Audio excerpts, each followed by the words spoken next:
రాష్ట్ర వ్యాప్తంగా ప్రజలను ఉద్దేశించి,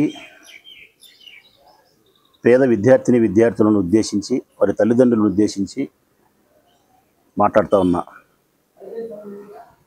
వారితో పాటు ఈ రాష్ట్రంలోని మేధావులను కూడా నేను ఆలోచించమని విజ్ఞప్తి చేస్తూ ఉన్నా. ఇది రాజకీయపరమైనటువంటి విమర్శ కాదు. ఇది ఒక రాజకీయ పార్టీ అయినటువంటి వైఎస్ఆర్ కాంగ్రెస్ పార్టీకి సంబంధించినటువంటి సమస్య కాదు. యావత్ ఆంధ్రప్రదేశ్ రాష్ట్రానికి సంబంధించినటువంటి ప్రజలకు, వారి పిల్లలకు, మన రాష్ట్ర భవిష్యత్తుకు సంబంధించినటువంటి అంశం కాబట్టి అందరూ ఆలోచించమని కోరుతా ఉన్నా. ముఖ్యంగా జయప్రకాష్ నారాయణ లాంటి మేధావులు, ఉపరాష్ట్రపతి వెంకయ్య లాంటి మేధావులు, ఇంకా ఆ కోవకు చెందిన ఎంతోమంది విద్యావంతులు, మేధావులు, ప్రజాప్రతినిధులు ఆలోచించాలి. మెడికల్ కాలేజీల వ్యవహారం ఈ రాష్ట్ర భవిష్యత్తును కాలరాసే అంశం. ఈ రాష్ట్రంలో డాక్టర్లకు కొరత ఏర్పడే అంశం. అర్హత కలిగినటువంటి పేదవారు డాక్టర్లు కాలేక కలగానే మిగిలిపోయే అంశం ఇది. అర్హత కలిగిన ప్రతి పేద విద్యార్థి కూడా డాక్టర్ కావాలనే వారి కోరిక నెరవేరాలా. అట్లా నెరవేరాలా, ఈ రాష్ట్రానికి మంచి డాక్టర్లను అందించాలా, ఈ రాష్ట్రంలోని పేద ప్రజల యొక్క ఆరోగ్య పరిస్థితిని సమీక్షించాలనే సదుద్దేశంతోనే జగన్మోహన్ రెడ్డి గారు 17 మెడికల్ కాలేజీలు తీసుకొచ్చినారు రాష్ట్ర ప్రభుత్వానికి. ఈ రాష్ట్రానికి 17 మెడికల్ కాలేజీలు అందుబాటులోకి వస్తాయంటే ఏ రాష్ట్ర ప్రభుత్వమైనా, ఏ రాష్ట్ర ముఖ్యమంత్రి అయినా కానీ యుద్ధ ప్రాతిపదికన పూర్తి చేస్తాడు. ప్రాథమికమైనటువంటి బాధ్యతగా భావించి యుద్ధ ప్రాతిపదికన పూర్తి చేస్తాడు. మన దరిద్రమేమో, మన కర్మ ఏమో, మన దురదృష్టమేమో కానీ చంద్రబాబు నాయుడు గారు ఈ రాష్ట్ర ముఖ్యమంత్రిగా ఉండడం చేత అటువంటి ఆలోచన ఆయన చేయడంలే. కేవలం జగన్మోహన్ రెడ్డి గారికి మంచి పేరు రాకూడదనుకున్నాడో, లేకుంటే తన అనునీయులకు కట్టబెట్టి వేల కోట్ల ధనార్జన చేయొచ్చని భావించినాడో, ఏ ఉద్దేశంతో ఆ నిర్ణయం ఆయన తీసుకున్నాడో కానీ ఆయన ఆలోచన విధానం పూర్తిగా తప్పు. ఇది వైఎస్ఆర్ కాంగ్రెస్ పార్టీ ఒక్కటి మాట్లాడుతున్న మాట కాదు, మా జగన్మోహన్ రెడ్డి గారు మేము మాట్లాడుతున్న మాట కాదు. ఈ రాష్ట్రంలో ఉండబడిన ప్రతి ప్రజా మాట్లాడుతున్నాడు, ప్రతి మేధావి మాట్లాడుతున్నాడు. అయినప్పటికీ కూడా ఇప్పుడు ఈ పీపీ విధానం తీసుకొచ్చినారు. మెడికల్ కాలేజీలు రేపొద్దున బడుగు బలహీన పేదరిక వర్గాలకు సంబంధించిన ఓసీ కులస్తులు కూడా, అగ్రవర్ణాలకు చెందిన వారైనా పేదవాళ్ళు ఉన్నారు. ఏమి బడుగు బలహీన వర్గాలే కాదు, వీళ్ళలో కూడా పేదవాళ్ళు ఉన్నారు. ఏ వర్గానికి సంబంధించిన పేదరికంలో ఉండేవారికైనా మెడికల్ కాలేజీల సీటు దక్కుతుందా? ప్రైవేట్ పరం చేస్తే డొనేషన్స్ ఉండవా? మేనేజ్మెంట్ కోట్ల రూపాయలు తీసుకోరా? అధిక ఫీజులు భారం కావా ప్రజలకు? ఇప్పుడు చూసిన ధనవంతుల పిల్లలు మాత్రమే, ఎమ్మెల్యేలు ఎంపీల పిల్లలు మాత్రమే, డాక్టర్ల పిల్లలు మాత్రమే డాక్టర్లు. ఇదంతా అన్యాయం. డాక్టర్ల పిల్లలు డాక్టర్లు కావాలా, ఎమ్మెల్యే పిల్లలు కూడా అర్హతలు ఉంటే డాక్టర్లు కావాలా. అదేవిధంగా ఒక బేల్దారి కుమార్తె కూడా, ఒక ఆటో డ్రైవర్ కుమార్తె కూడా, ఒక సామాన్యమైన రైతు కుటుంబానికి సంబంధించినటువంటి రైతు బిడ్డ కొడుకు కూడా అర్హత కలిగినప్పుడు 30,000తోనూ 50,000తోనూ 1,00,000తోనూ డాక్టర్ కావడం అనేది న్యాయము. సమాజంలో సమానమైన అవకాశాలు ఇవ్వడమే నిజమైన పరిపాలన. దాన్నే రామరాజ్యం అంటారు. మరి సమాజంలో ఒక మనిషి ఎదగడానికి నీ పిల్లలకైనా నా పిల్లలకైనా సమానమైన అవకాశాలు కల్పించినప్పుడే మంచి పరిపాలన. అది చంద్రబాబు నాయుడు పూర్తిగా గాలికి వదిలేసినాడు. అసలు జగన్మోహన్ రెడ్డి గారు 17 మెడికల్ కాలేజీలు ఈ రాష్ట్రానికి ఎందుకు తెచ్చినాడని ఆలోచించాలి కదా. 4 సార్లు ముఖ్యమంత్రిగా ఉన్న చంద్రబాబు నాయుడు కానీ, అంతకుముందు చాలామంది ముఖ్యమంత్రులుగా పనిచేసిన వాళ్ళు ఏ ఒక్కరు కానీ ఈ కాలేజీ ఒక్క మెడికల్ కాలేజీ కూడా సాధించలే. ఎప్పుడో పూర్వం వచ్చిన మెడికల్ కాలేజీలే ఉన్నాయి తప్ప కొత్తగా మెడికల్ కాలేజీ వచ్చిన దాఖలాలే లేవు. చంద్రబాబు నాయుడు జీవితంలో ఒక్క మెడికల్ కాలేజీ కూడా ఈ రాష్ట్ర ప్రజల కోసం, ఈ రాష్ట్ర ప్రభుత్వం తరపున నిర్మించిన దాఖలాలే లేవు. ఇది జగమెరిగిన సత్యం. కుండ బద్దలు కొట్టి చెప్తానా నేను. నీకు అంత మంచి హృదయం లేదు కాబట్టి నువ్వు ఆలోచించలే, నీ తప్పును సరిదిద్దుకునే ప్రయత్నం చేయలే. సరిదిద్దుకోకపోవడం పైగా తీవ్రంగా ప్రజలకు ఇబ్బంది కలిగించే చర్యలకే చంద్రబాబు నాయుడు పూనుకున్నాడు. అడుగుతూ ఉన్నాం జయప్రకాష్ నారాయణ లాంటి మేధావులను, మేము అడుగుతున్నాం ఉపరాష్ట్రపతి, మాజీ ఉపరాష్ట్రపతి వెంకయ్య నాయుడు లాంటి వ్యక్తులను అడుగుతూ ఉన్నాం. మీరు ఎన్నో వేదికల మీద నుంచి ప్రసంగిస్తూ ఉంటారు, ఎన్నో మీరు మంచి మంచి విషయాలు మాట్లాడుతూ ఉంటారు. అటువంటి మీరు ఈ విషయాన్ని గురించి ఎందుకు స్పందించడం లేదు? పెద్దలారా, మీ కులమా, మీ పార్టీనా, పక్షపాతమా? ఏ కారణం? ఏ కారణంతో అయినా మీరు ఈ నిర్ణయం చేయకపోవడం, ఇది తప్పని చెప్పకపోవడం వేదిక మీద నుంచి ఈ రాష్ట్రానికి, ఈ రాష్ట్ర ప్రజలకు మీరు తీరనటువంటి అన్యాయం చేస్తున్నారని అందరూ భావిస్తారు. అందుకే ఆ పెద్దలకు విజ్ఞప్తి చేస్తూ ఉన్నా, స్పందించండి. ఎందుకంటే మేము మాట్లాడితే రాజకీయ విమర్శ అవుతుంది, మేము మాట్లాడితే అల్పులం, మా జ్ఞానం అల్పమైంది, మా మాటకంతా ప్రభావితం కారు ప్రజలు. కానీ మీలాంటి మేధావులు, మీలాంటి రిటైర్డ్ ఐఏఎస్ ఆఫీసర్లు, మీలాంటి ఉపరాష్ట్రపతులు, జ్ఞానం కలిగిన వాళ్ళు ఒక వేదిక మీద నుంచి ఈ ప్రైవేటీకరణ తప్పు, మెడికల్ కాలేజ్ ప్రైవేటీకరణ చేయడం, దీనివల్ల రాష్ట్ర ప్రజలకు నష్టం కలుగుతుంది, విద్య కానీ వైద్యం కానీ భారమవుతుంది, ప్రభుత్వం తన నిర్ణయాన్ని మార్చుకోవాల్సిన అవసరం ఉందని చెప్పి మీ జ్ఞానానికి సంబంధించినటువంటి మంచి విషయాలను వేదిక మీద నుంచి మీరు చెప్పగలిగితే తప్పనిసరిగా అది రాష్ట్ర ప్రభుత్వాన్ని ప్రభావితం చేయగలుగుతుంది, ఈ రాష్ట్రంలోని ప్రజలను ఎంతోమందిని ఆలోచింపజేస్తుంది. కానీ మీరు, మా దురదృష్టం ఏంటంటే మీరు నోరు మెదపడంలే. రాష్ట్ర ప్రజలు కూడా నేను ఆలోచించమంటానా, జగన్మోహన్ రెడ్డి చేసిన పాలన ఏంది, చంద్రబాబు నాయుడు చేస్తుంటే పాలన ఏంది, రాజశేఖర రెడ్డి తీసుకొచ్చిన పాలన ఏంది? ఒక్కసారి మీరు బేరీ చేసుకోండి ప్రజలారా.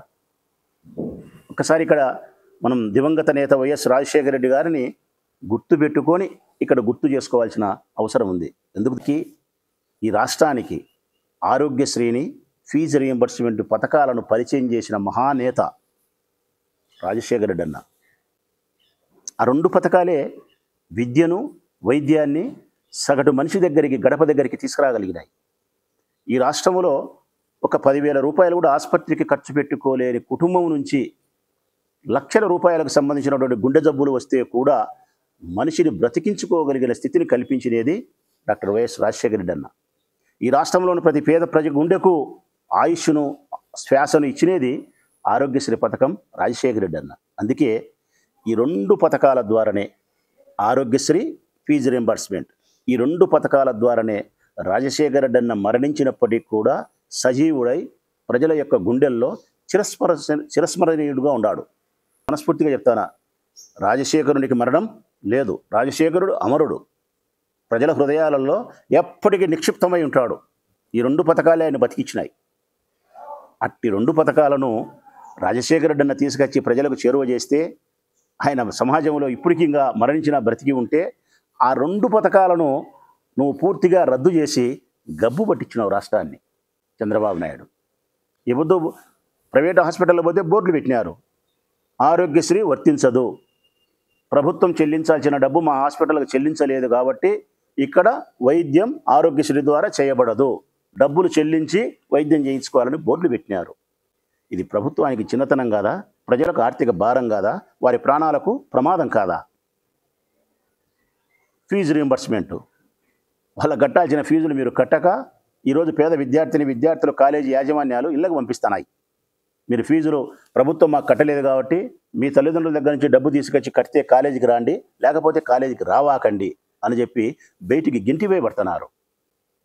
విద్య నుంచి పేదవారు దూరంగా పడుతున్నారు, వైద్యం నుంచి పేదవారు దూరంగా పడుతున్నారు.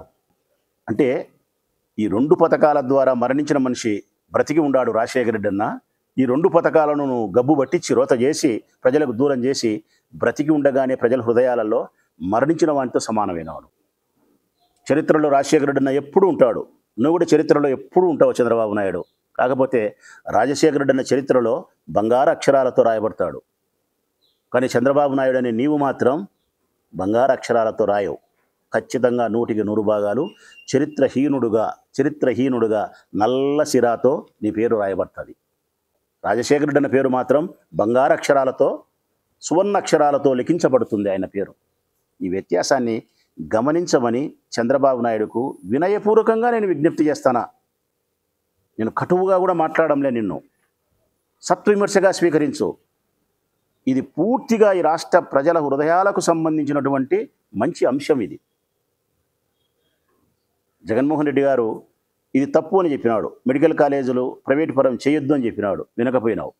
వినకపోతే ఆయన ప్రజాప్రతినిధిగా, ఈ ప్రజల పక్షాన పోరాటం చేసే యోధుడిగా, ప్రజల మేలును పూర్తిగా కోరే మనిషిగా జగన్మోహన్ రెడ్డి గారు అంతటితో ఆగలే. మెడికల్ కాలేజీలు తీసుకొచ్చింది ఆయనే, నిర్మించింది ఆయనే, కొన్ని కాలేజీలకు సీట్లు పర్మిషన్ ఇచ్చి ప్రవేశం పిల్లలకు జరిగింది ఆయన వల్లనే. పూర్తి చేయాల్సిన ఆ పనులు కూడా పూర్తి చేయకుండా నువ్వు రోత పట్టిస్తే, ఆయన నీకు విజ్ఞప్తి చేస్తే నువ్వు పలకపోతే, ఒక పార్టీకి సంబంధించినటువంటి అధ్యక్షులుగా పిలుపునిచ్చినాడు మా అందరికీ ఆయన. ఈ రాష్ట్రంలో మెడికల్ కాలేజీలు 17ను మన ప్రైవేటు పరం కాకుండా ఆపాల్సిన బాధ్యత ఉంది. మనం వీటిని కాపాడుకోవాల్సిన బాధ్యత ఉంది. విద్యను, వైద్యాన్ని ప్రజలకు, పేద విద్యార్థులకు దూరం కాకుండా చేరువ చేయడం కోసం మనం గాంధేయవాదములో ఉద్యమాలు చేయాల్సిందే అని చెప్పి గట్టి నిర్ణయం తీసుకొని 1 కోటి సంతకాల సేకరణ ఉద్యమానికి పిలుపునిచ్చినాడు ఆయన. గవర్నర్ గారికి, అయ్యా ఈ 17 మెడికల్ కాలేజీలను ప్రైవేటు పరం చేయకుండా ఈ రాష్ట్ర ప్రభుత్వం తీసుకునే నిర్ణయాన్ని మార్చి విద్యను, వైద్యము మాకు అందుబాటులో పెట్టండి, ఇది మా ప్రజాభిప్రాయం అని చెప్పి 1 కోటి మంది సంతకాలు సేకరించేదానికి జగన్మోహన్ రెడ్డి గారు పిలుపునిస్తే, ఒక్కొక్క నియోజకవర్గానికి 50 నుంచి 60 వేల సంతకాలు సేకరించమని చెప్తే, స్వచ్ఛందంగా ఆయన ఆదేశాలకు అనుగుణంగా ప్రొద్దుటూరు నియోజకవర్గంలో వైఎస్ఆర్ కాంగ్రెస్ పార్టీ నాయకులు, కార్యకర్తలు, శ్రేయోభిలాషులు, ప్రజాప్రతినిధులు అందరూ ఉన్నారు. కౌన్సిలర్లు, ఎంపీటీసీలు, జెడ్పీటీసీలు, మాజీ ప్రజాప్రతినిధులు, పార్టీలో కొనసాగి వివిధ రకాల పదవుల్లో కొనసాగి అందరూ కలిసి ఐకమత్యంగా ఈ కార్యక్రమాన్ని ప్రొద్దుటూరులో పూర్తి చేయడానికి మేము నిమగ్నమైతే, మాకిచ్చిన టార్గెట్ 50-60 వేల సంతకాలు సేకరించమని. ఈరోజు ప్రొద్దుటూరులో ప్రజలు స్వచ్ఛందంగా ముందుకు వచ్చినారు. స్వచ్ఛందంగా ఎక్కడికి పోయినా ప్రజలు దేనికి నాయనా సంతకం, 17 మెడికల్ కాలేజీలు ప్రైవేటు పరం చేస్తున్నారు అక్క, అమ్మ అంటే అదైతే దానైనా సంతకం పెట్టాల్సిందే, ఇదైతే దానైనా సంతకం పెట్టాల్సిందే, తప్పనిసరిగా మనం ఆపుకోవాల్సిందే, ఇది పిల్లలకు ఇబ్బంది అవుతుంది, మాకు వైద్యానికి ఇబ్బంది అవుతుంది, ఆసుపత్రికి పోతే లెక్క తీసుకుంటారు అని చెప్పి ప్రజలు స్వచ్ఛందంగా, అసలు తెలుగుదేశం పార్టీకి సంబంధించిన ఓటు వేసిన ప్రజలు కూడా సంతకాలు పెడుతున్నారు. మేము 50,000 సంతకాలతో ప్రజల్లోకి మా పార్టీ కార్యకర్తలు ప్రొద్దుటూరు లేకపోతే, ఈరోజు మాకు వచ్చిన సంతకాలు 1,00,000 సంతకాల సేకరణ. ఇదిగో రాష్ట్ర ప్రజలందరికీ మీ ముందన్నే మేము సేకరించిన 1,00,000 సంతకాలు పెట్టినాం. నిలువెత్తు సాక్ష్యం 1,00,000 సంతకాల పుస్తకాలు. ఒక్కొక్క పుస్తకంలో 200 పేజీలు ఉన్నాయి, 200 సంతకాలు ఉన్నాయి. ఇటువంటి 500 పుస్తకాలు ఉన్నాయి. 500 పుస్తకాలు ఇంటూ 200 సంతకాలు = 1,00,000 సంతకాలు. ఈ ప్రొద్దుటూరు నియోజకవర్గంలోని ప్రజలు స్వచ్ఛందంగా మెడికల్ కాలేజీలు ప్రైవేటు పరం చేయొద్దు, జగన్మోహన్ రెడ్డి గారి యొక్క 1 కోటి సంతకాల ఉద్యమంలో మేము భాగస్థులమవుతున్నాం, నేను సైతం అని చెప్పి ప్రొద్దుటూరు 1,00,000 సంతకాలు పెట్టింది. 1,00,000 సంతకాలు సేకరించడానికి ప్రొద్దుటూరు నియోజకవర్గంలోని వైఎస్ఆర్ కాంగ్రెస్ పార్టీ శ్రేణులు చూపించిన చొరవకు మా పార్టీ నాయకునిగా, ప్రొద్దుటూరు నియోజకవర్గ ఇన్ఛార్జిగా నేను హృదయపూర్వకంగా మా పార్టీ శ్రేణులను, కార్యకర్తలు, నాయకులను శిరస్సు వంచి వారికి ధన్యవాదాలు తెలియజేస్తానా, హృదయపూర్వకంగా వారికి శుభాకాంక్షలు తెలియజేస్తానా. ఎస్, పార్టీ యొక్క ఆదేశాన్ని మీరు తూచా తప్పకుండా పాటించి ఇంత బాగా ఈ కార్యక్రమాన్ని మూల మూలకు, అడుగు అడుగున, గడప గడపకు, వీధి వీధికి, గ్రామ గ్రామానికి మీరు పోగలిగినారంటే, ఈ 1,00,000 సంతకాల్లో ఏ ఊరు సంతకం లేదో చెప్పండి. ఈ ప్రొద్దుటూరు నియోజకవర్గంలోని ప్రతి గ్రామానికి సంబంధించిన ఓటర్ సంతకం ఉంది. ఈ మున్సిపల్ వార్డుకు సంబంధించిన 41 వార్డులకు సంబంధించినటువంటి 30 గ్రామ పంచాయతీలకు సంబంధించినటువంటి అన్ని ఊర్లకు, అన్ని వీధులకు సంబంధించినటువంటి ప్రజల యొక్క సంతకాలు ఈ 1,00,000 సంతకాలలో నిక్షిప్తమై ఉన్నాయి. వారి మనోభిప్రాయం ఇందులో దాగి ఉంది. చంద్రబాబు నాయుడు ఇట్లా సంతకాలు 1 కోటి వస్తాయి, రేపు 1 కోటి. ఈ పుస్తకాలు కూడా మేము జిల్లా హెడ్ క్వార్టర్స్కి పంపాలని అనుకున్నాం, మేము పూర్తి చేసినామని. కాకపోతే మాకు రాష్ట్ర పార్టీ ఒక ఆదేశం ఇచ్చింది, 10వ తారీఖున అన్ని నియోజకవర్గాల్లో ఒకేసారి జిల్లా హెడ్ క్వార్టర్స్కి పంపాలని.